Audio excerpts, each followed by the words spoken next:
Hujan deras yang melanda kota Prabu Mulih sejak Rabu hingga Kamis dini hari menyebabkan kota Prabu Mulih dikepung oleh banjir. Banjir merendam ratusan rumah warga yang tersebar di 12 kelurahan dalam 4 kecamatan. Ketinggian air bervariasi mulai dari 30 hingga 150 cm atau setinggi dada orang dewasa. Banjir terparah terjadi di kawasan Kelurahan Karangraja, tepatnya di pinggiran Sungai Kelekar. Kemudian kawasan Kelurahan Gunung Kemala dan Kelurahan Muara II.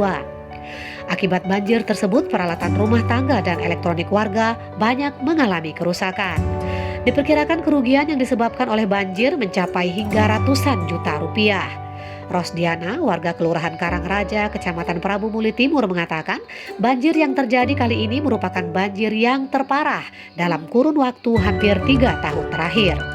Kepala Pelaksana BPBD Kota Prabu Mulih, Sriono mengatakan, berdasarkan catatan awal BPBD Kota Prabu Mulih, titik banjir tersebar di 12 kelurahan. Menurut Sriono, banjir disebabkan curah hujan yang sangat deras selama 2 jam. Pihaknya telah menurunkan tim sejak malam guna mengevakuasi masyarakat yang terdampak oleh banjir.